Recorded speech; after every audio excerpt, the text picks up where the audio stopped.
Uy. Grabe siya. Puting-puti. Tapos maglalakad pa kami dyan mamaya. Ang lamig.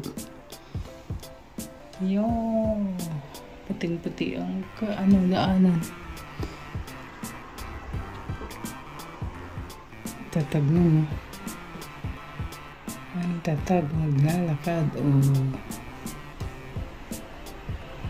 Snow. Lamig. Kagatamad lumabas pag ganito. Grabe. Yan yung bundok nila. Diba? May isikat pa ng araw. Ang bahay. Yung bubong.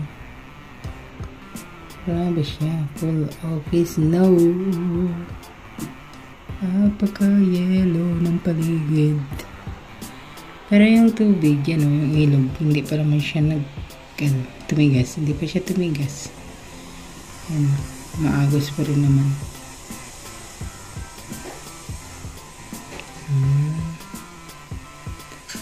Alright. Diba?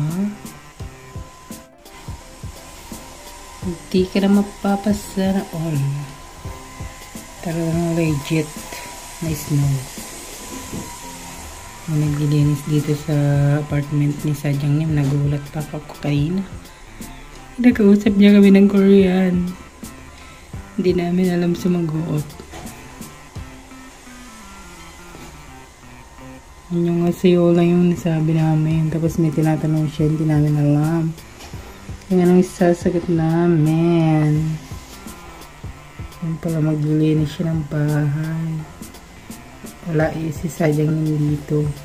Siguro natusan. Natusan na maglinis. Ang feeling nga na nervous ka. Ikaw. My God. Ay, ang init dito sa loob. Paglabas. Diyos ko po. Para kami sa ref.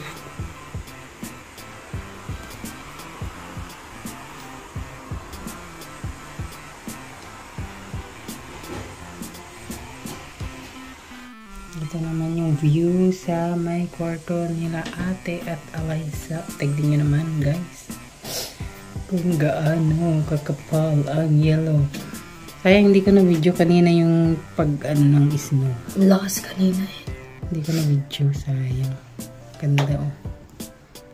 Ang mga bahay talaga. Puting-puti ang bubong. Ayan na pala ito, no? May kubo. May kubo. Silungan. Ayan. Ay no, sa baba. Grabe yung kotse. Mga kotse. Yung nakakatamad lumabas kahit may sikat ng araw. Maglabas mong lamig.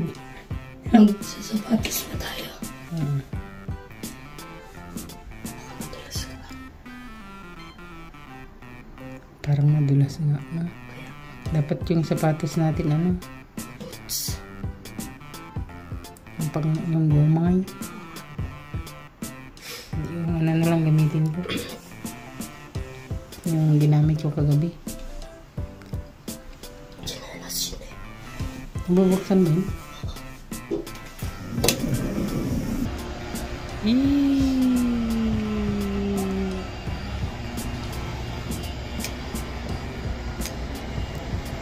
Grabe.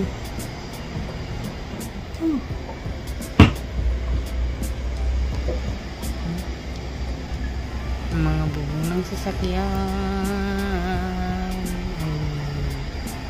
Ice na ice, baby. Lamig na. Bye-bye. That's for it for today's video. Second day in Korea. Woo!